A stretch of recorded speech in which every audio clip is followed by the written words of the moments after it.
Magandang hapon po sa inyong lahat. Magandang hapon sa lahat ng viewers, listeners now. My name is Paolo Havellana. I am a blind inspirational speaker. I am a blind motivational speaker. And I am your host. Welcome sa I Am Possible by Makikiraan Lang Po. I do this every Monday to Friday. 1 to 2 p.m. Every Mondays po. Ang Makikiraan Lang Po, Monday to Friday. Ako po. I do this every Monday, 1 to 2 p.m. Thank you sa lahat ng mga viewers, listeners ng I Am Possible by Makikiraan Lang Po.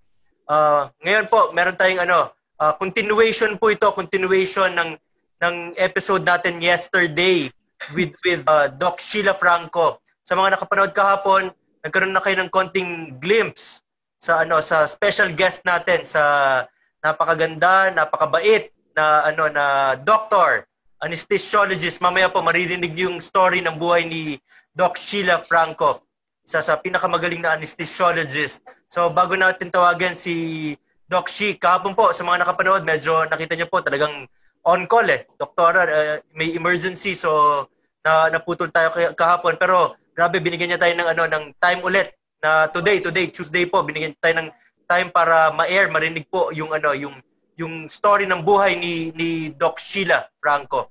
Kung paano siya naging doktora, yung mga ginagawa niya ngayon. At the same time, isa po siyang entrepreneur. So bago natin tawagan si Doc Sheila, shoutout muna tayo. Shoutout po sa EFI Chairman, kay Chief Executive Officer ng Francisco Motors Corporation, kay Sir Elmer Francisco. Hello, magandang hapon Sir Elmer.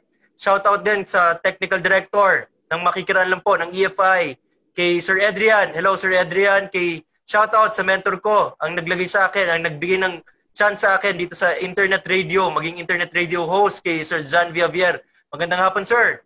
Kay Ma'am Janine Cruzet, isa rin po sa host every Friday ng Makikiraan Lang Po. Magandang hapon Ma'am.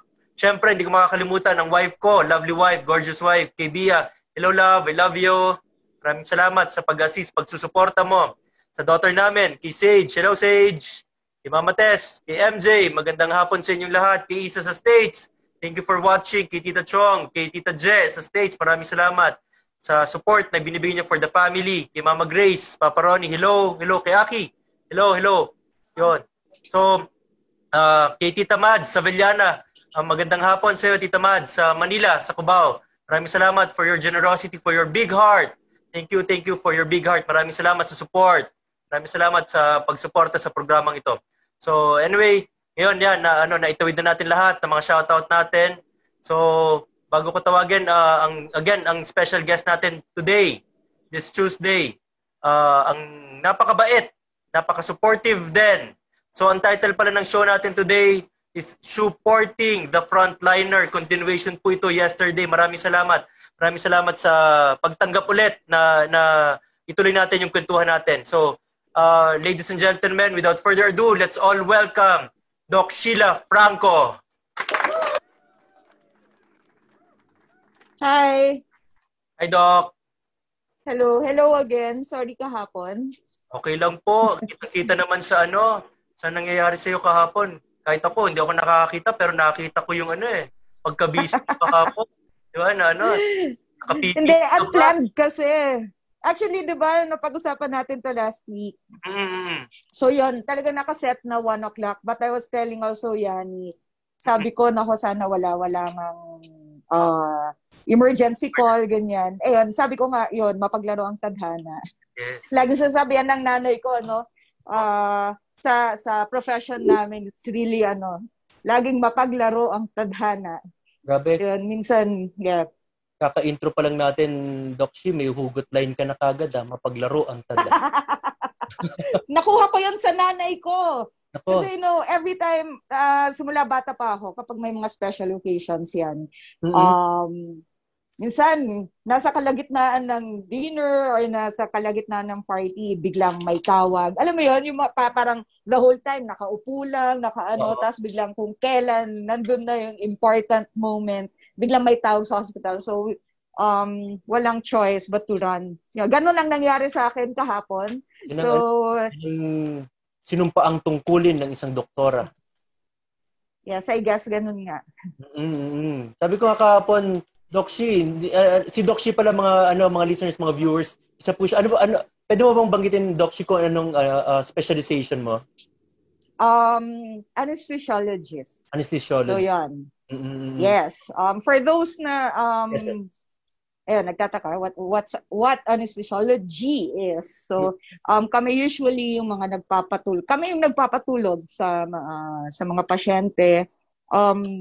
We provide pain control. Yan, tapos sa mga operasyon, surgeries, ganyan, kami nagbibigay ng anesthesia. So, nagpapamanhid. Wow. Nagpapamanhid, Pao. Pwede ba din sa puso?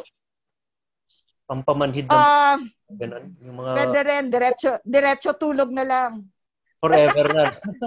Sabi ko, mukhang mas maganda, Doc Shi, sa'yo pumunta yung magpampatulog. Tama yung sinabi mo, di ba? Nagpapatulog.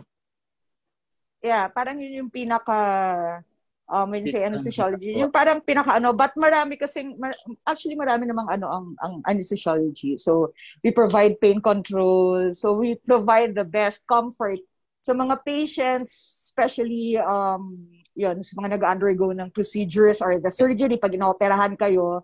So, it's hindi lang yung tulog ka. So, we have to control the pain. Dapat best comfort, walang anxiety, ganyan. Mas gusto ko na Doc Shi yung nagpapatulog kaysa sa nagpapatulfo. Parang mahirap magpatulfo. Mas madali magpatulog, no? Sorry, yes. So, konting lang, Doc Shi. Siguro, magkwentuhan lang tayo. Gusto rin namin marinig yung story ng buhay mo. Okay lang ba? Sure. Magulo ang buhay ko. Oo. Sige, tingnan natin kung gaano kagulo. Umpisa natin. Sige. Okay lang, konting background muna tayo na sa mga childhood muna. Hindi naman sobrang tagal yan. Bata ka pa naman, Doc, eh. Oh, yeah. Thank you. Saan ka lumaki, Doc Shi? Born and raised dito sa Baguio. So, yan. Dito ako lumiit. Hindi ako lumaki, eh. Tumanda. At tumanda. Bata pa ako, eh. Yeah, hindi. Born and raised here in Baguio. So, may mga times lang for mga career move. Yun, kailangan umalis ng Baguio. So, mga 10 years din yun. Pabalik-balik. Alis Baguio. Yun nga, yung kagaya nung napag-usapan natin yesterday, yung mga parents mo ba, mga doctors din? Yes, si Mama, yun nga, nabanggit ko, anesthesiologist din. Then, si Papa is a general surgeon. There. Kuya ko is an orthopedic surgeon. Then, my brother's wife, yung wife niya, ate ko, is an OB gynecologist. Wow. Kumpleto ng family. Kagaya nabanggit ko nga kahapon, ang motto ng family nyo, Doc Shi, bawal magkasakit. Bawal magkasakit. Bawal magkasakit, oo. Ang doon, ever since ba, Doc, yung nung bata ka pa talagang dream mo na maging doctor? Parang yun na yata yung Kasi, diba, yung mga iba nga sinasabi, baka napilitan lang yan kasi nga, diba, parang it's parang part ng pressure na. But I was never pressured. Parang siguro yun na kasi yung nakagisnan ko. Then, instead of going ay naku, ayokong gawin to kasi parang napaka-toxic ni Mama, sobrang busy, sobrang yung ganyan, imbis na iwasan ko yung parang mas ginusto kong sundan yung path na yon. Yeah. Kaya, ayun, isinantabi ko rin pangarap ko maging artista, pinagpatuloy kong maging doktor. Kapit itong umabot. So yun, talagang hindi mo na-feel na yung pressure from your parents, both sila mami and daddy na, kailangan doktor ka rin, walang pressure na gano'n. Wala. Actually, pangarap ng nanay ko para sa akin maging, beauty queen. Wow! No joke. Pasok ka, Doc, sa Little Miss Philippines. Sana nga kaso yun, medyo na-dismaya mami ko hindi daw humaba mga binti ko Nahuli yung paglaki ng binti. Yun, so yun, no pressure, kumbaga 100% it was my choice. Yes. To it was my choice. Pero saan ka nag-graduate, Doc, ng ano? Ng medicine? Medicine, UERM. Mm. UERM MMC. Caloocan ba yun? Caloocan. No. Sa ano to, sa Aurora Boulevard. The best medical Yes. school along Aurora Boulevard. Yung ba yung World City na ngayon? Hindi. No, hindi. UERM MMC pa rin. University of the East, Ramon Magsaysay Medical Center. Lumaki kasi ako, Doc, sa Cubao din. Ayun, pag diniretso mo, di ba, sa Long Aurora Boulevard lang. Cubao na yan yung intersection nan. Yes. Mm-hmm. Tapos nung fast forward tayo, yung college days mo. So, after nang mag-graduate sa medicine, so, choice mo na yung kuning field, yung pagiging anesthesiologist. Yes. Ayun, pre-med ko kasi, college pre-med was BS Biology. So, right after yun, yung mga, syempre, ang dami ring hirap ng college. Yes. Yung mga ano. So, after there, diniretso ko na ng medicine. Then, after medicine, yun, di ba? We have the internship and all, then board exams, then yan, after kasi, pag nag-board exams ka, so it's like that, no? After mag-graduate, you still have to, meron ka pang senior internship. So, yun yung nag-duty ka pa sa hospital. So, hindi ka pa, kumbaga, full-fledged doctor by then. Parang dinadagdagan mo pa ulit yung skills mo. Yan, dyan yung ano ka. And then, a year of review for board exams. Then, there, I took the board exams, then dun na, kapag nakuha mo na yung MD, that's the time you can decide if you want to specialize. Pwede kang maging surgeon, anesthesiologist, gusto mo maging specialista sa puso, or yung mga ganyan. So, tapos, that's the time na mag-apply ko ulit for training. So, I chose anesthesiology. That's a 3-year residency program. So, another 3 years of training. So, yeah, I took up my residency sa UPPGH sa Manila ulit. So, yun nga yung sinasabi ko, parang I spent siguro, pag ipag-add lahat, mga nasa 10 years na nasa Manila ako, then I came back sa Baguio. So, dito ka na nag-practice sa Baguio? Yes, automatic. Going back, Doc, doon muna sa college days, sa medicine years mo, sa college years mo, as a medicine student. Ano mga struggles mo, Doc? Ano ka ba, straight A student ng mga panahon yun? O no. Kagaya namin na ano. Anong alam mo, maraming actually, kung titignan mo, high school pa lang to college to parang maraming nagulat na mga professors, mga high school na, uy, naging doktor si Sheila. Kasi nga, alam mo yun, childhood, hindi. Isa ako sa mga, delinquents. Hindi naman delinquents. I just enjoyed high school and college so much. Alam mo yun, I tried to enjoy high school and college so much. 90s, nung elementary, grade... 90s di ba? Saya, magkakabatch tayo Yes. Di ba? So, yun. Elementary kasi, yun. Medyo good girl ako dyan. Yan. Tapos, high school, sobra na ako nag-enjoy. Barkada. Alam mo yun? The usual, yung barkada. But I won't blame my barkada kasi talaga nag-enjoy ako Gusto ko until now. School nyo nung high school, hindi lang ako tinanggap. Sa girls' high? Girls' high. Hindi ako tinanggap. Nanligaw na lang ako dun. Noon pa yun, high school. Parang kilala ko. Go. Sige po, diretso nyo po. Okay, tungkol sa inyo po ito. Okay, fine. Okay. So, nabarkada kayo ng high school. Hindi naman nabarkada. Basta I just, alam mo yun, you go with the flow, enjoy kung ano yung inaano ng mga teenagers, you enjoy everything, mga lakwatsa dyan. Alam mo yung 90s thing. Yes. You go to afternoon discos, mga paalam, ganyan. Then college. Also in college, hindi rin diretso Siyempre, ang daming mga 5, ganyan. Actually, I was, may konting twist kasi nung college. So, my first, sa UP Diliman ako actually, nung Okay. first. Then, ang pre-med ko was family life and child development. Then, Wow. napunta sa community nutrition. Mhm. Yung mga non-quota courses sa Diliman. Oo. But, yun nga, being iba yung buhay dito sa Baguio compared sa Manila, no? Yes. So it was my first time na mahiwalay that time. Yes. From high school to college, biglang, wow, mag-isa ko sa Manila, then sa dorm ako, ganyan. Although I know naman na kayang-kaya ko mag-adjust sa kahit na, no? But that time, talagang iba. Homesick, totoo siya.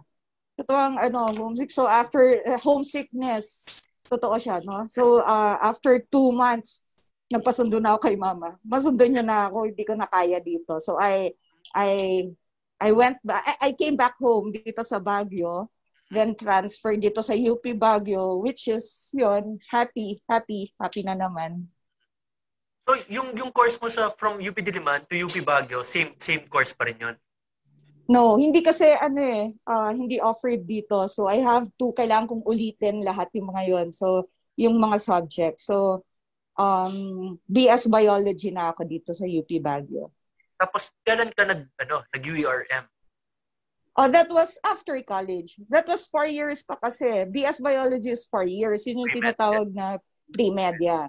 So after graduation, 4 years lang dapat yon, but it took me 5.5 and a half years sa college. Yes. Yun nga, syempre, kasama dyan yung mga 5-5, ganyan, removals and all. And then finally, natapos din. Then, yun, diretso na medicine. UERM. So, yung time na nag-medicine ka, Doc, wala na. Hindi ka na nag-decide na bumalik ulit, hindi ka na nagpasundo. Hindi na. Yun yung funny doon kasi nung hinatid na ulit ako nila mama, ni siya tata. Sila na yung parang takot na takot, no, parang Ella, kaya mo na ba? Parang ganyan. So, first night, tinatawanan pa ako ng mga batchmates ko kasi they saw me. Ang nag-enroll pa for me that time, sila mama, kasama ko sila. May dala kami mga walis. Totoo yun. Ibibigay dun sa college secretary. Yung mga ganun. So, yeah, it was so provincial. Alam mo yun? Yeah, tapos, oo, ganun. Tapos, nung paalis na sila mama, nung first night ko, kasi mag-isa ko na naman sa apartment, no? So, parang iniisip ko, actually, takot pa rin ako that time kasi yung notion natin, di ba? Pag Manila, taga Baguio ka, tapos pagpunta mo ng Manila, shucks, parang ang gulo, parang paano ako magsusurvive nito? So, sabi ko, siguro naman medyo mas mature na ako this time. Pero actually, I was just forcing or parang kino-convince ko lang yung sarili ko that kaya ko to kasi nakakaya naman. Baka second time, uwi na naman ako. Parang napaka-baby naman na nung dating nun, di ba? So that's it. Yun. Na-survive naman. So ano mga struggles mo nun? Nung nag-ano ka na? Med proper na. Anong kung mapagkwenta natin yung mga struggles mo naman? Bago yung talagang ito ka na as a doctor na. Yung mga struggles mo, yes, alone sa Manila, tapos yung sa med proper na. Kasi ako, Doc, alam mo ba, nung bata ko, talagang dream ko maging doktor din. Oh, problema na ako, nakita ko yung dugo, takot ako, ayoko na. Takot pala ako sa needle, ayoko na. Iba na lang yun yung mga mga karamihan, mga no? Sa dugo, yun yung basis nila. Hinihimatay sa dugo. Yes. So, yun, ano mga struggles mo noon? Nung living alone, tapos nasa school, med proper na. Oo. Yun, living alone, yun, grateful ako actually na na-experience ko yun. Kasi, hindi lang siya yung, alam mo, yung tuloy-tuloy na sarap ng buhay. Kasi, syempre dito sa Baguio, provided lahat eh. Yes, isipin mo lang kung how do you, pwede ka maglakad anytime. Doon sa Manila kasi talagang, yun, mag-isa ko sa bahay, then kailangan ko, parang yun yung kumbaga doon ko na-develop yung pagiging independent ko, yung naging self-reliant ako, then doon ko, masasabi ko talaga na um, yung hirap, napahirapan ako doon. It's not OA, no?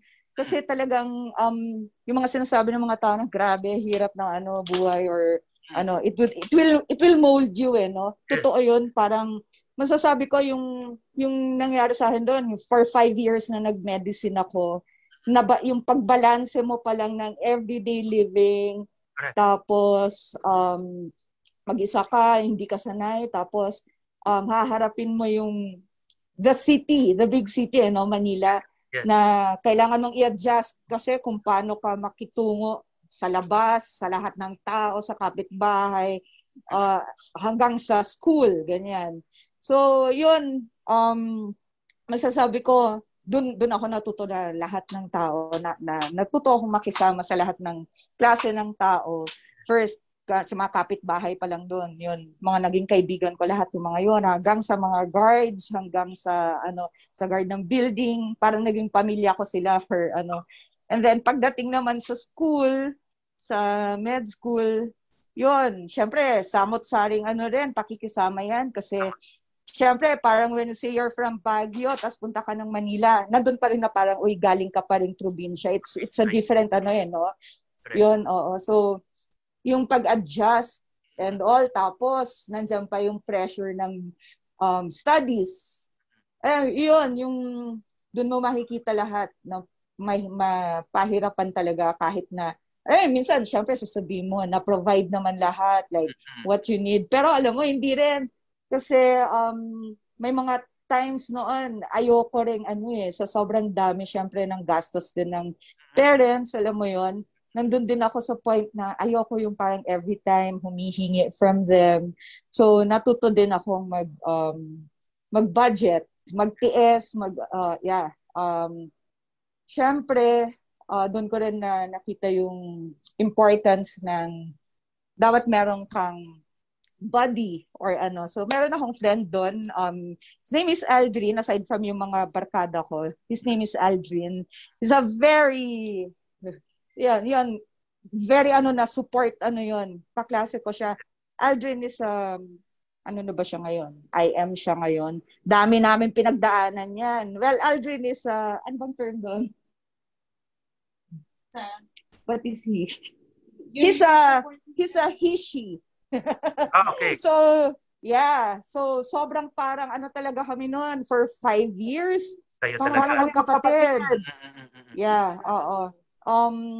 Support system, grabe kami noon. May time noon, pareho kami. So sem break, hindi kami umuwi So kami lang lagi pupuntahin sa apartment ko. Gusto ko magsinigang na baboy. Sabi ko rin pero wala tayong pera. Tapos syempre nag-uwian yung mga ibang batchmates namin, mga barkada namin, kami lang nandun. Ginawa namin, bili kami ng sinigang mix. Yes. Yun lang. Imagine na lang kami na may karne. So, alam mo yung mga ganon? Yeah, then lahat. And grateful din ako na yung mga nasamahan ko or na nakasama ko sa Manila are those na yung magaling din makitungo, marunong sa hirap and kasi kumbaga sabay-sabay naming na pagdaanan and na-survive yung yung hirap. Yes, oo. So yun nga parang dun sa nabanggit mo, Doc, talagang doon mo nasubukan maging independent, maging self-reliant. Kasi sa school, yung mag-adapt ka, mag-adjust sa mga tao sa paligid mo. So, sa bagong environment. Kasi ako na-try ko din yun pagka-graduate ng college dito sa Baguio. Baba ako, Manila, doon ako naganap ng work. Kasi tayo nga mga taga-province, tingin natin sa Manila talaga yung lahat ng opportunity sa Manila daw. Yes. Lahat ng pwedeng pagkakitaan, trabaho. Manila lang Basta province ka, Manila.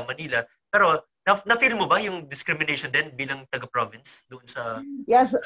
Actually, nung una, kung di ka talaga marunong makisama sa Manila, you can't survive. Kung dadalhin mo ang kaartehan mo sa Manila, wala din Alam mo yon. Dapat na doon ka sa balancing, marunong kang makisama kahit kanino. Kasi kapag pumunta ka doon, di ba, syempre nandyan yung mga mas sa'yo, yung mga mas Manilenya, alam mo yon, yung mga ganon. They would, kapag di ka marunong makisama, parang mahihirapan ka rin na sila yung mga nasa paligid mo. Hindi ko makakakilos So, na dapat nababalanse mo lahat. But if hindi ka rin naman marunong makisama I mean, hindi mo mabalanse yung hirap and it's hard to survive talaga sa Manila. Masasabi ko. Yun. Pating ba sa point, Doc Shi, nung med proper mo, yung mga pinagdaanan mo yun nga, kagaya na kwento mo, nagluto kayo ng support system mo, si Aldrin. Yun lang. Kumbaga, hindi naman natin sinasabing walang-wala, pero ibig sabihin, yung mga hirap na dinaanan nyo rin, ikaw especially Doc Shi, na from Baguio, from province, dumating ka ba sa point na parang ang hirap ata dito sa Baguio, parang sa Manila, balik na lang ako ng Baguio? Parang hindi ko kaya. Win ako. Doon ko na lang itutuloy. Nung time na yun, na ako medyo palaban na yung yung palaban na ako yung dibdib ko. Hindi pa rin ako, parang hindi, tatapusin ko to. Parang ganyan. Kasi I think grateful din ako or parang rin ako I feel blessed din na parang siguro napalaki ako or lumaki kung lumaki man ako. I mean, yun, I was molded na kayang mag-adjust. Alam mo yun, kung may gusto, ganyan, kaya mag-adjust. So that time talaga, kahit na anong hirap, kaya to. Alam mo yung gano'n, yung tipong naging palaban. You wanted to finish what you started, parang gano'n. Tatapusin mo kung anong naumpisahan mo. Oo. Yes. So, Doc Shi, bago natin ituloy, after nito, focus tayo dun sa gusto mong tapusin ko ano yung naumpisahan mo. Ako din, may mga tatapusin muna ako, Doc. Sige, tapusin mo muna. Muna tayo saglit, pahinga muna. Hinga muna. Sure. May mga itatawid lang ako, may tatapusin lang ako, Doc, ha? Wait lang, ha? Okay, go ahead, Master Pao. Yes po, thank you. So, yun. Balik tayo ulit. Bago natin ituloy yung kwentuhan natin, may mga gusto lang tayong itawid dito. So, pasalamatan lang natin ulit yung mga nagsusupport sa program kay Amada Havellana, kay Tita Mads. Tita Mads, maraming salamat sa support, for your big heart, generosity, for supporting this program sa advocacy ng makikiraan lang po sa Impossible and sa aming mga host pa ng mga visual impaired. Maraming salamat for trusting us. So, next is, doon sa mga naghahanap ng may mga need na mga events coordinator, events planner, party needs, pwede niyong kontakin yung pinakamaganda, pinakamagaling, pinakamabait na events coordinator, events planner sa buong Baguio City, actually sa buong mundo. Pero sa Baguio lang siya pwede maggawa ng events. Okay? Pwede niyo pong kontakin for your party needs. Check niyo po Pink Toolbox. Check niyo yung page na Pink Toolbox. Okay? You can contact her sa 0927-1818-337. Napakaganda niyo po ng taong yan. Grabe po. Okay? Siya po ang asawa ko. So, next po, kung kayo naman po, naghahanap kayo ng business na gusto nyong maumpisahan, na hindi naman kayo marunong magnegosyo, pero meron kayong kahit maliit na puhunan kapital, lalo na ngayong pandemic, meron po, pwede nyo pong i-check ang online food franchising. Meron po kayong pwedeng mga makausap na mga franchising specialist, mga 7 food concepts. For only 15,888, magkakaroon kayo ng 7 online food franchise concepts po. You can earn 1 to 2,000 pesos per day or 30 to 60,000 pesos a month. Pwede nyo rin pong kontakin 0927-1818-337. Pwede niyang i-discuss sa inyo. Franchising specialist din po yan. Pwede may team na mag-a-assist sa inyo para makapag-umpisa kayo ng negosyo at a very, very minimal capital po. Maraming tutulong po sa inyo para maumpisahan ito. Ang kailangan nyo lang cellphone, laptop, internet, that's it. Makakapag-umpisa na po kayo. Second po, please check din po ang YouTube channel ko po. Please like, share, subscribe, and hit the notification bell. Okay? Check nyo po, YouTube channel ko po, Paulo Havellana, PAOLOJAVELLANA. Lahat ng mga shows po, lahat ng mga episodes dito ina-upload namin. Pwede nyo pong balikan para makapanood kayo ng mga inspiring stories from different walks of life. Mapapanood nyo po dyan. Kahit even itong episode na to, pwede nyo po mai-upload namin, mapapanood nyo po sa YouTube channel. Tapos last po, pwede nyo pong, kung may mga need po, kayo mga listeners ng inspirational, motivational speaker or trainer po, pwede nyo po akong kontakin, pwede kayo mag-comment sa page ko po. Please like, share, and follow sa page ko po. Paulo Havellana din. PAOLOJAVELLANA. pwede kayo mag-comment po doon. Sasagot po kami kagad sa inyo kung ano man ang mga needs nyo. Para ma-check namin, mailagay namin sa calendar namin po. Ma-book natin po. So yun, bago natin pagpatuloy, lastly po, meron po akong friend, kagaya na nabanggit ko kahapon sa inyo, meron akong friend from Manila, nagsistay po siya sa Cavite now. Close friend ko po ito. His name is RJ Lagasca. May mga relatives po siya dito sa Baguio City. Naging friend ko po siya 4-5 years ago po. Naging close friend ko po itong tao to. Napakabait po ng taong ito. Pero right now po, nabalitaan ko po, nalaman ko kasi 2 years ago, nagkaroon siya ng naging diabetic. Pero napakabilis po nung diabetic na tumama sa kanya, na amputate na yung paa niya. Tapos nalaman ko po sa wife niya recently, na both eyes niya po, halos wala na po siyang makita, nabubulag na din po.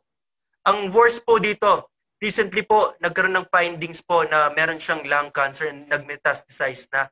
So he needs to undergo operation na po, si RJ Lagasca. So ako po, kumakatok po ako sa inyo, ang buong makikiraan lang po ay Impossible team po. Nakikiusap po ako sa inyo, sa mga listeners, sa mga viewers po, sa inyong big heart na kung meron po kayong a little amount na pwede nyong ma-spare para kay RJ Lagasca, any help will do. Lahat po, kahit anong tulong po, ma-appreciate po ng family niya. Meron po siyang asawa, meron po siyang isang anak, babae po, bata pa po. Baka pwede po tayong makatulong, naka-flash po yung si RJ Lagasca sa screen. Tapos ibibigay ko po sa inyo ngayon yung donation line. Direct na po sa wife niya kay Ma'am Cynthia Lagasca. Ibigay ko po sa inyo yung donation line. First po is sa GCash. GCash niya po, Cynthia Lagasca ang name. 0920 982 9107. Again, 0920 982 9107. Okay? Sa BPI naman po, Cynthia Lagasca ang account name. BPI, account number 250 905 3343. Again, account number 250 905 3343. Thank you. Salamat. Yun po, sana po mahanap niyo po sa puso niyo yung generosity na makatulong po tayo sa taong nangangailangan ng tulong para sa mga operations na kailangan gawin sa kanya po. And prayers na rin po, isama natin sa prayers natin si RJ Lagasca. So yun po, maraming salamat to. So going back po, maraming salamat. Hi, Doc Shi. Are you still there? I'm back. Hi. Hi, Doc. Hello? Hi, Pao. Good. Hello again. Ayan. Welcome back sa I'm Possible by Makikiraan lang po. So, going back doon, Doc, bago tayo nag-break, yung sa tatapusin mo yung inumpisahan mo. So, ang question ko sa iyo doon, Doc, ano yung gusto mo i-prove? Ano yung gusto mo i-prove doon sa statement mo na yung mga umpisa mo gusto mo tapos gusto mo tapusin? Bakit? Matapos ang gustong tapusin. Saan na ba tayo kanina? Okay. Yeah. Wala naman ma-prove. It's not to prove anything. It's ano lang 'yon. Parang yung fulfillment mo sa sarili mo. You want to be fulfilled. Yung first kasi 'di ba, syempre along the way, parang yun nga nung college, I came back home na wala sa oras dahil sa homesickness ganyan. So it's more of ano na rin that time syempre iniisip mo, ang dami ko ng batchmates, tapos na lahat, parang ganyan. So gusto mong matapos yung gusto mong kumbaga yung dreams mo gusto mong marating. So push na lang, ganyan. Yes. Push while enjoying, of course. Perseverance, nag-persevere ka na. Yes. Saan mo nakuha yung ganyang trait sa parents ba yan? I think yes. Kasi I think it's from my parents also, lalo na sa mami ko. Magandang kwento ng buhay ng mami ko Yun, pupunta tayo doon kasi actually yung topic natin it's sa entrepreneurship and all. Yes. Yeah, sila mama kasi talagang galing din sa hirap. She pushed hard. Talagang nagpursige siya. Sila lang kasi ng mami niya noon ni Lola. So wala siyang daddy because namatay na yung dad niya, yung lolo ko, before she was born. So sila lang. So anong tawag dito? Pangarap niya noon, since bata lang niya yan kinikwento eh. I think it matters talaga kapag ang nakagisnan mo is hindi naman madramang buhay, but you know, yung mga sa mga kwento pa lang ni Mama, alam mo yun, then you see that habang tumatanda, habang lumalahi ka, yung mga kwento niya so sincere, tapos nakikita mo siya, tapos ito nandito siya natupad yung pangarap niya ganyan with all the struggles na pinagdaanan nila ng lola ko. So parang na-inspire ako. So itong ginagawa mo actually, Pao, malaking impact nito sa mga magseseryoso or sa mga manunood sa'yo. Kasi ako, I believe na yung mga nasa paligid natin, nandyan sila to inspire us. It's either to inspire us or bigyan tayo ng lessons. Right. Alam mo yun, lessons sa buhay. So that's it. I think then yung kumbaga lahat ng prinsipyo ko or most, if not all, yung prinsipyo ko, yung nag-push sa akin sa lahat ng ginagawa ko is nakuha ko yan sa stories ng mami ko, sa mga pinagdaanan nila. And yun.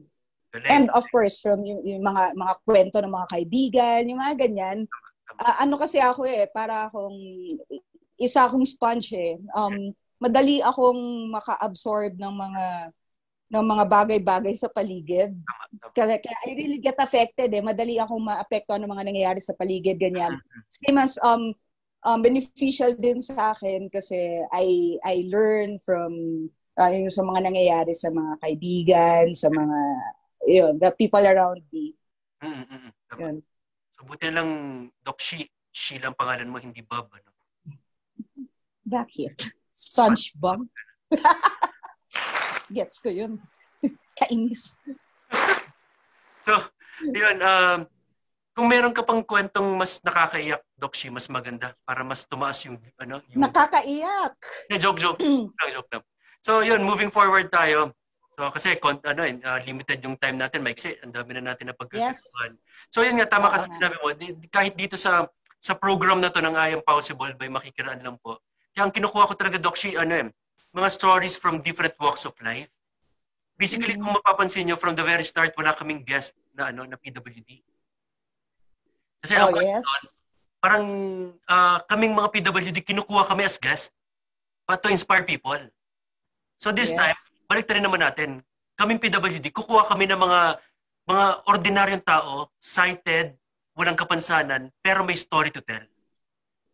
So, yun ang purpose ko. Good idea. Na parang balik rin naman natin ngayon. So ngayon nga, kahit nga sa'yo bilang pagiging doktora, na nakikita natin na yung roots mo, so nakita natin lumabas ngayon na parang si mami mo lumaki sa single parent, sa lola mo, na nakita mo yung pagsisikap from pag-abot lahat ng dreams ni mother. So doon mo nakuha yung pagiging persistent, yung pag-abot mo sa mga goals mo, pag-persevere. So moving forward, Doc She, pag-usapan na natin. So ngayon, full-fledged doctor ka na, anesthesiologist. So ngayon naman, pag-usapan natin yung struggles. Ito yung pinaka-recent na nangyari sa atin. Kumbaga, first ito na naranasan natin. Wala naman, bihira na tayo makakita na naka-experience pa ng, boy pa na naka-experience ng Spanish flu So lahat tayo, first time to sa buhay natin, lahat ng nangyari sa atin ngayon. So, gaano kahirap pagiging frontliner, especially doctor, anesthesiologist. So, ikaw talagang sumasabak Pakwento naman, kahit lang, kung ano lang pwede mo ikwento, i-share sa mga listeners natin sa pagiging frontliner. Actually, tama ka nga, itong pandemic na ito, ang dami nga sa mga colleagues, sa mga lahat ng yung mga maririnig mo from many doctors, actually, itong pandemic. It's either the best time to be a doctor or the worst time to be a doctor. Parang ganyan. Hindi naman sa pag-exaggerate, but ang talaga, yung twist nitong taon na to, kasi before this, ano lang you ginagawa mo lang yung usual, may operasyon. Like kami as anesthesiologist, no, dito sa Baguio, we are called kapag may operasyon. Nasa schedule yan, or yung iba naman, emergency, ganyan. So yun lang, yun yung inaabangan mo everyday. Kapag may naka-schedule, naplano mo na yung araw mo for tomorrow, but pag may emergency, takbo. That's it. Then you finish, ganyan, tapos na. Pero lahat nga ng doctors ngayon, not only doctors, no, healthcare workers, nurses and all, nabago lahat yan, additional pagod actually.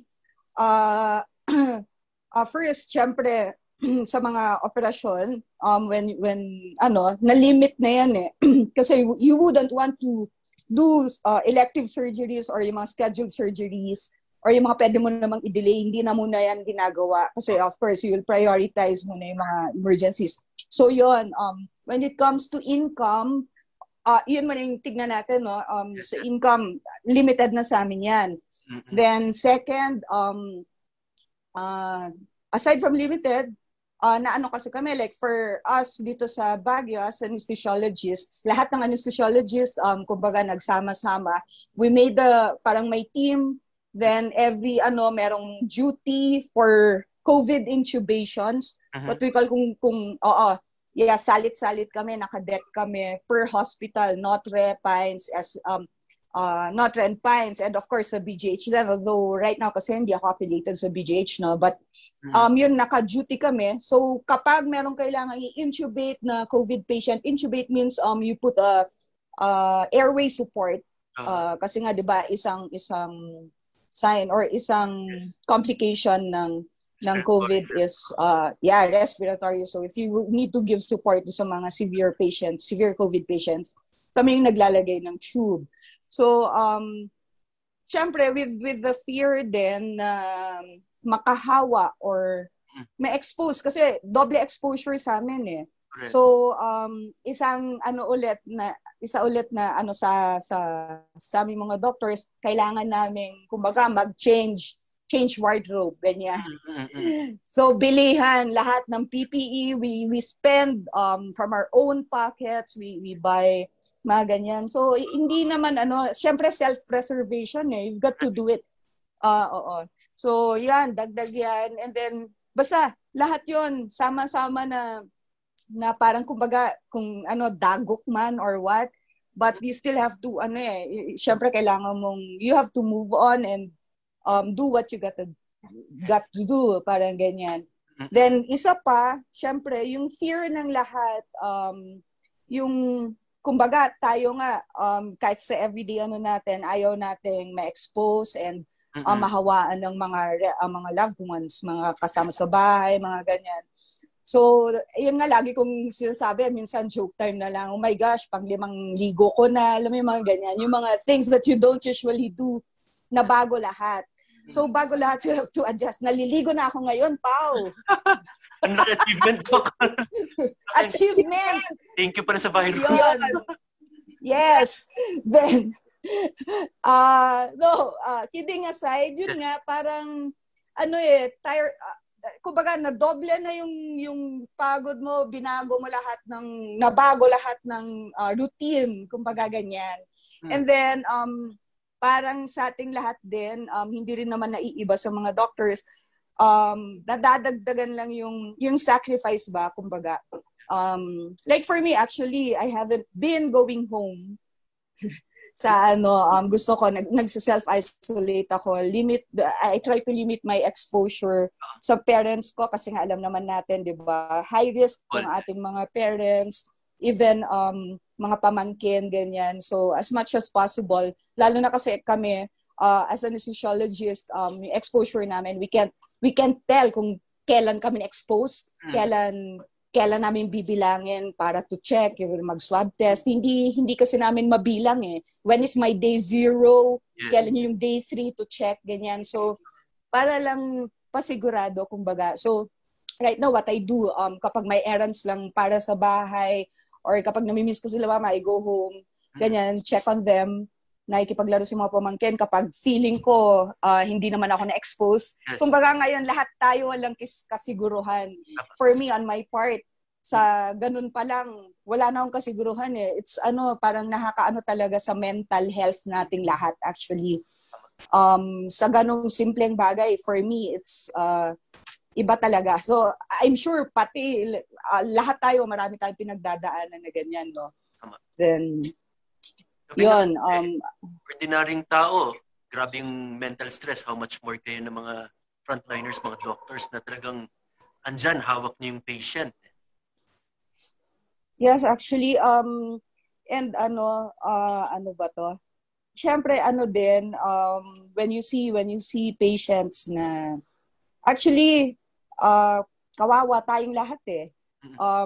Even the patients, pagdating doon, alam mo yung mahirap din on their part kasi kailangan din, we have to undergo protocol, ganyan. So, minsan may mga cases, syempre, or procedures na kailangan ma-delay for a while.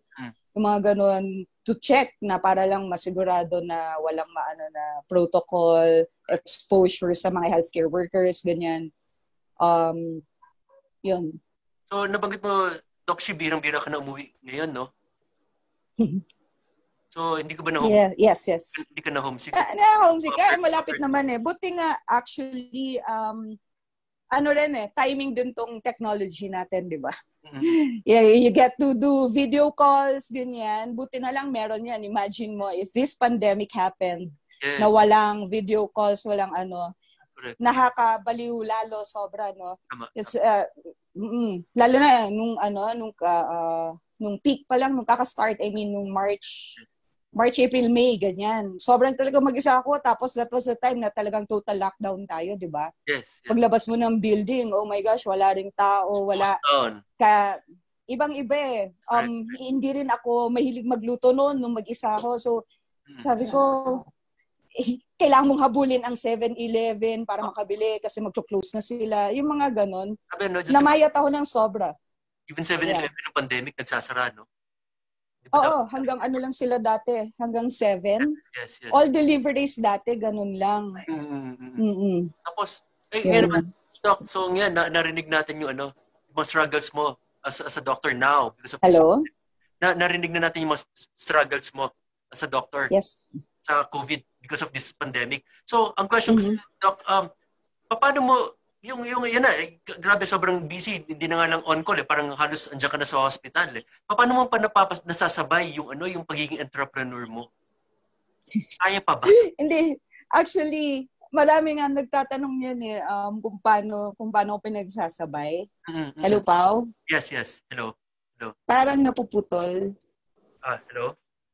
Yes. Sige, go. Hello, parang telepono lang Yeah. Actually, kasi, yung work and, ewan ko na sana yata ako na, pati yung work, kasi, kung sinapuso mo ang isang bagay, alam mo yon, hindi ka pagura ng isang bagay. Alam mo yun, when you do things na ina-enjoy mo, hindi siya nakakapagod. Lalo na ito, let's say itong pandemic, no, kahit nandyan yung added stress, added at the end of the day, upo ka pa rin, parang kaya pa, parang ganyan. Well, yung pagiging tindera, parang yata nasa dugo ko na yun kasi nga, di ba, masasabi ko, yan sila mama nga before, sa palengke sila, no? They were selling vegetables, ganyan. Basta lahat yung mga kwentong ganyan. Parang feeling ko, siguro innate sa akin, bata pa lang ako, bumibusiness na ako sa bahay, kung ano-ano lang, kukunin ko, bebenta ko sa mga pinsan ko, mga ganyan. Until high school, mga tsokolate, I sell, mga ganun. Kapag bata pa lang. Kumbaga na-practice, ganun. Tapos, prepare ka na. Yes, prepared. Then I enjoy it. Hindi yung parang, shucks, nakakapagod. Ano ba yan? Sabay-sabay. Minsan, it's the adrenaline Kapag, di ba, kapag masaya ka, mataas yung adrenaline levels mo. So, it's, yun din yung nagpupush sa'yo para matapos lahat. Yes. Minsan may times nga kunyari may delivery tapos may kailangang i-deliver then may sa hospital. Nagkakataon din na nagagawa naman if you really want what you're doing, magagawa mo ng paraan lahat. 'Yun. Parang yun, Doc Shi kung ano daw yung kung ano unlock, swerte. Ang swerte pa rin meeting ng preparation with opportunity. Yes, actually, yun eh. Para siyang, kumbaga, nataon lahat. Parang, tinataon naman lahat talaga eh. If it's really for you, yes. Parang ganon. Actually, marami rin nagko-question eh. Merong mga friends or some people, ewan ko, siguro it's, lang din, nagtataka din lang sila, but ka pa nagtitinda? Yung mga ganon. Yes. Parang ano ka ba? But what's that for? Nagpapagod ka lang, doktor ka na nga, parang ganon. Pero I don't see, kasi, yung pagiging doktor is, hindi siya, anong tawag doon? Hindi siya, lang pera eh. It's what I do. Parang ganon lang siya. It's part of passion. Of my everyday. Yeah, yun. That's the term, Pao. Yun, kapag passionate ka sa isang bagay, tapos meron ka pa isang gustong gawin, kayang-kaya actually hindi siya nakakapagod. May time, syempre mapapagod ka rin. Oh my gosh, minsan pag nagkakasabay, oh my gosh, pandemic, walang bumibili, walang ganyan. Magsasabay lahat. Nag-pandemic na, wala nang pasyente. Alam mo yung ganon? Walang mga operasyon, hindi usual yung income, ganyan. Tapos walang sales. But eventually, alam mo, marirealize mo, bumabalik naman binabalik ni Lord, binabalik ni God. In some other ways, alam mo yun. Minsan, isipin mo na lang, at the end of the day, pagtulog mo, oo nga, walang benta, pero at least I'm happy, safe lahat ng mahal ko sa buhay, alam mo yun. I still get to wake up every day, parang ganyan. Yes. Yun. Parang you simplified your happiness. Yes, that's what we need to do. Yeah. That's true. Our happiness. Yes, hindi lang sa pandemic, hindi lang sa panahon ng pandemic, I think we should have, ang ganda nung sinabi mo. We simplify our happiness. Yun yung i-apply natin. I think, ang ganda niyan ha. Thank you. Parang napasimple mo rin yung yung gusto kong sabihin. Pakisend ko naman yan. Okay lang. Yun nga, Doc Shea. Yung nangyari sa'yo sa kinukwento mo na kaya mo i-juggle, kagaya nung nasa caption natin sa title, kaya mo i-juggle yung pagiging doktora, pagiging entrepreneur mo ngayon sa dami na ginagawa mo, na pagkakasya mo. Ang nangyari kasi dyan, it's not an obligation eh. Yung may difference kasi obligation and commitment. Obligation, yes, ginagawa ko para kumita, para makakain. Yes. Kahit hindi ko gusto ginagawa ko, ayaw kong ginagawa ko, wala akong choice kundi kailangan kong gawin dahil gusto kong kumita, gusto kong magkapera. Pero what's happening to you right now is, it's all because of commitment. You're doing this because you love what you're doing for yourself, for your family. Lahat dun eh. Basically, yun yung ginagawa mo eh. Kaya kahit napapagod ka, okay ka, masaya ka. Dahil gusto mo yes, that's true. Alam mo, actually, lahat naman tayo, di ba? Gusto nating kumita. Yeah. Kasi minsan nga lagi kong sinasabi, lahat naman ng tao. 19 years ko nang gustong makakita eh. Sorry. Dahan-dahan sa banggit ng kita, medyo masakit yung kita. Gusto nating magkaroon ng sandamakmak na pera. Yun. Okay. Yun. So, hindi natin yan. Minsan nga sasabi ko, lahat naman ng tao actually, in order to survive, lahat tayo mukhang pera, di ba? Nasa level lang yan. How you handle yung pagiging mukhang pera mo. Kasi, of course, you need to survive. Hello, yun naman natin dito sa mundo, di ba? So, it's not about lang purely na commitment. I'll have to be honest, no? Of course, lahat tayo, meron tayong mga obligations, ganyan, that we have to, But, parang kumbaga, gawin mo lang siguro yung part mo kasi, napagbigyan ka nabigyan ka na ng profession na ganyan, nabigyan ka ng chance na makatayo ng maliit na business.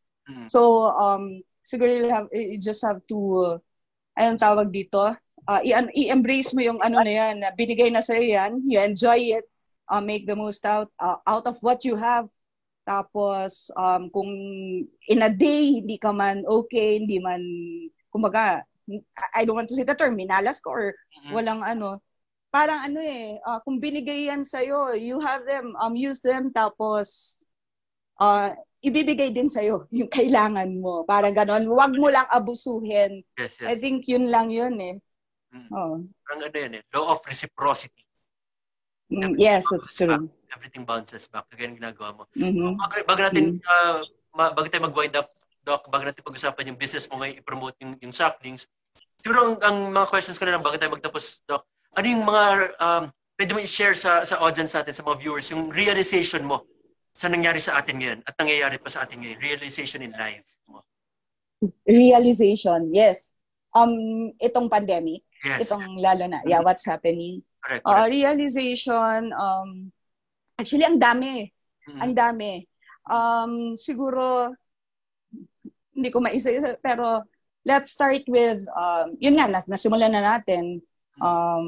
Kung ano yung passion mo, gawin mo lang. Yes. Then, lahat tayo, we're trying to survive itong 2020, di ba? It's not easy talaga. But, siguro with discipline, konting disiplina sa sarili, ganyan.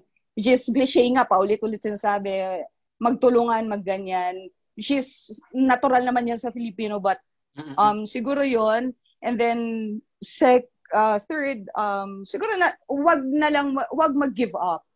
Parang siguro pinagdadaanan natin to for a reason, ganyan. Henerasyon natin iba, no? Napagdaanan natin lahat. May pandemya, earthquake, lahat, yung mga ganyan. Yes. So, sabi nga, yung gamit na term ngayon, we are resilient. Yes, we are. But we also have to recognize na, yun nga, ano ba to? What else?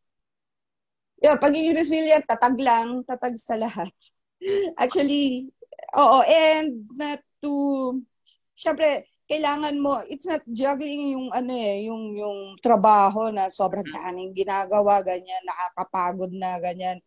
Siguro try to make things light then para sa may personal yung sa sarili mo. Ako parang kung ano lang ginagawa ko minsan kasi minsan talagang bigat na.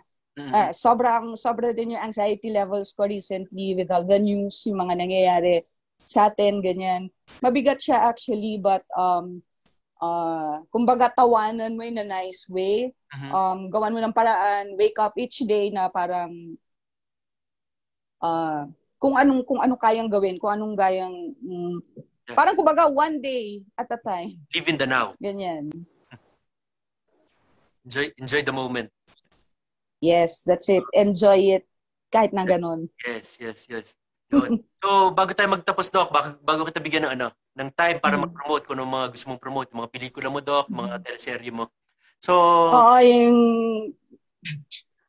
launching ng hindi. Sige, yung premiere. Yeah. Sige. Laro na tayo saglit.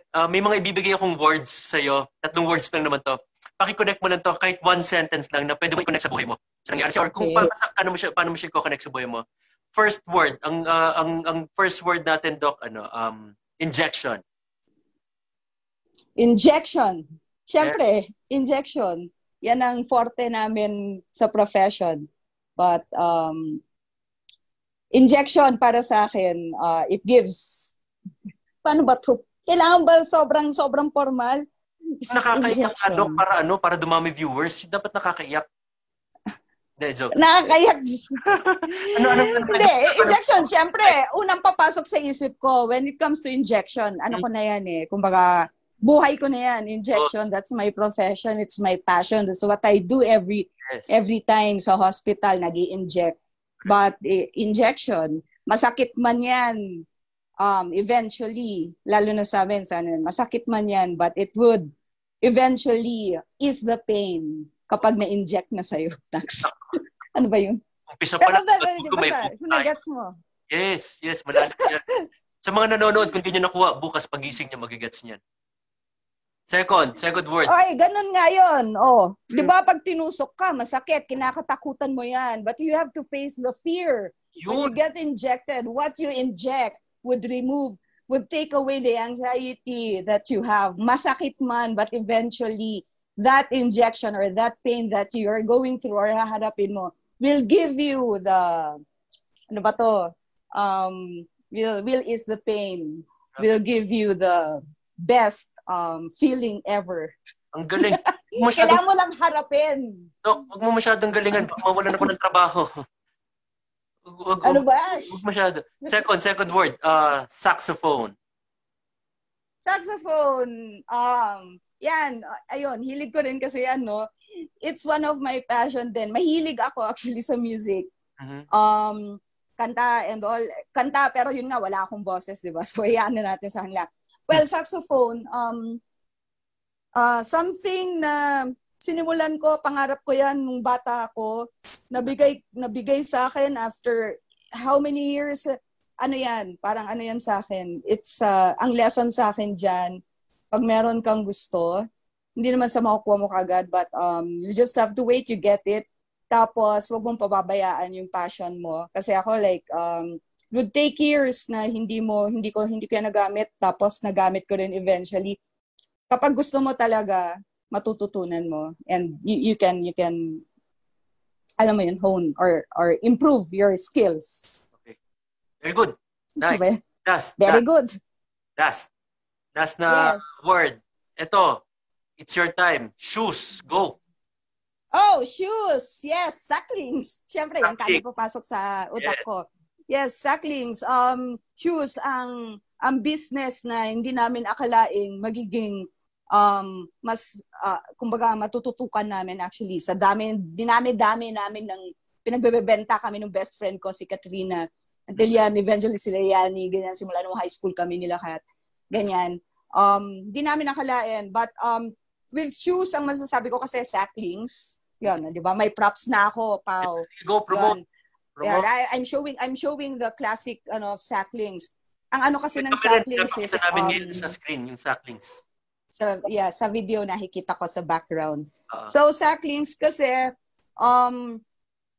proud kami dito kasi a dream come true for us. Alam mo 'yon, we were able to make a brand ng sarili natin, alam mo 'yon. Tapos nakakatulong.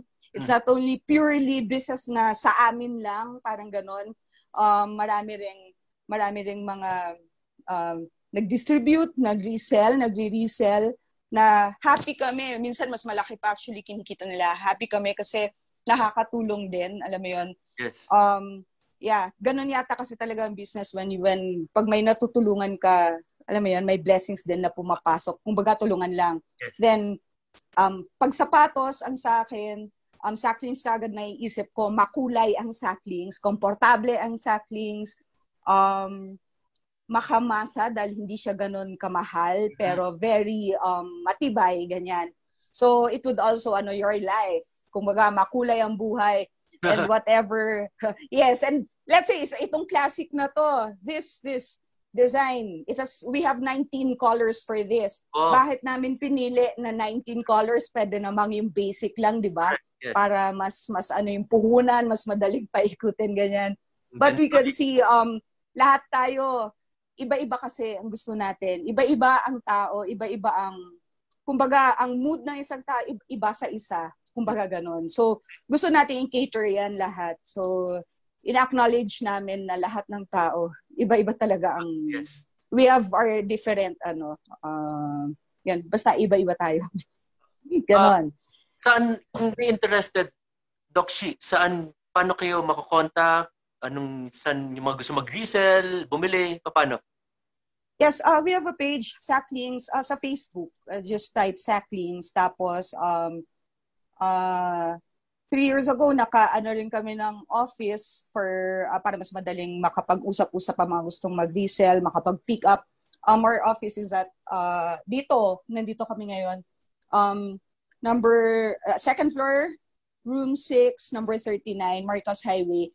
Kung alam mo yung malapit lang dito sa actually same building of Video, 7-Eleven and Nuat Thai, malapit sa may Ligarda. So that's it. Pwedeng lang, or message us, ganyan. And meron din namang mga our friends, resellers who post them sa kanya-kanyang Facebook accounts there. Yung office nila, mga kaibigan sa Baguio City. Mga viewers kasi yes, Baguio. Doxy, all over yan. Pang-international ba tayo? Yes. Maraming OFWs dito na nakikinig.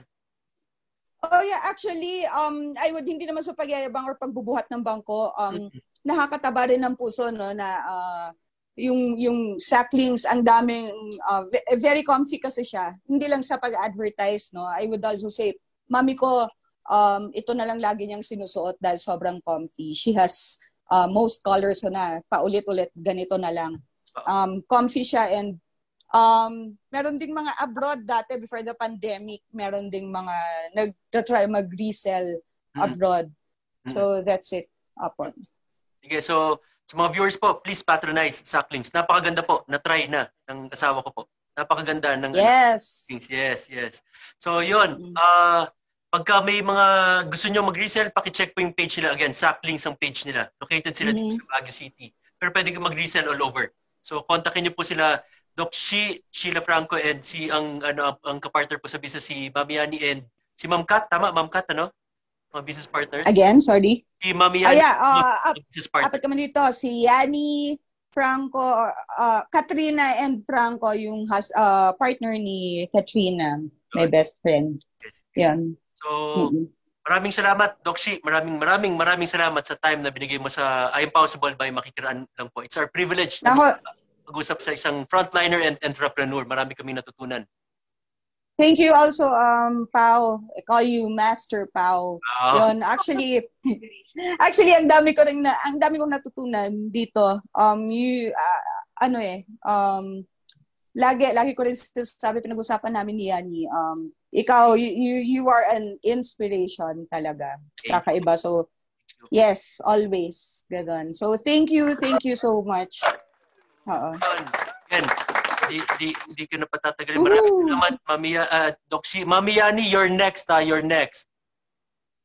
You're next, Yani. So, siguro bago ako magtapos, insight lang sa nangyari sa atin tonight, yung pakikipagkwento natin kay Doc Shi. Nakita natin dito sa nangyari kay Doc Shi, from being a doctor, ngayon, frontliner, sa COVID crisis na dumating, plus entrepreneur. So nag-juggle siya ng mga iba-ibang bagay, yung commitment na, even obligation. Parang siguro, nakita ko yung tatlong ingredients na meron si Doc Shi para sa nagiging successful siya. First is yung patience. Sobrang naging patient siya sa kung ano man ang gusto niya. Talagang pinagsikapan niya. Second is perseverance. Nag-persevere, nagtiyaga, nagsikap si Doc Shi na maabot lahat ng mga pangarap niya. She did not give up. She did not give up sa mga pangarap niya. Yun siguro nakuha niya doon sa mom niya. Yung pagsisikap ng family niya. So nakuha niya yung traits na yun. And last is yung practice. So hindi siya napagod, hindi siya nagsettle, hindi siya nagstick sa comfort zone niya. Nagpractice siya, nagtrain, nagprepare siya para pag time na nandiyan ang opportunity, she's ready. So that's why she is excelling right now. So despite na isang doctor, entrepreneur, andyan nag-excel siya kung ano man ang ginagawa na hawakan ni Doc Shi, she is excelling. So isang malaking inspirasyon si Doc Shi, not only as a frontliner, but para sa mga tao na gusto magnegosyo, kaibigan. So napakalaking inspirasyon ni Doc Shi. Maraming salamat ulit, Doc Shi. Thank you so much, Pao. Yes. Thank you for the kind words. So yun, bago ko magtapos again, kung sa mga gusto ng inspirational, motivational speaker, please check my page. Like, share, and follow my page, Paolo Javellana. Pwede po kayo mag-comment. And promote rin, November 30, next Monday. Sa Monday, this coming Monday po. Meron tayong special guest, isa pong celebrity. Kung mahilig kayo sa stand-up comedians, ito po, isa sa pinakamagaling na stand-up comedian sa Philippines right now. Sila nagpunta ng Comedy Manila. Head writer ng Going Bulilit, head writer ng Showtime. Siya po, guest po natin siya sa this coming Monday, si GB Labrador. So lahat po, please support po this coming Monday. So again, please check my page. Kung meron kayong mga gusto i-comment, leave a comment, like, share, and follow my page. Kung wala naman kayong i-comment, wag na po kayo magsalita. Okay, fine. Again, I'm Paolo Villana. You've been a great audience. Thank you. To God be all the glory. Kita-kits ulit sa tenga next Monday. Huwag nyo nang intaying mabulag pa kayo para makita nyo ang nakita ko. And I am possible. Yeah.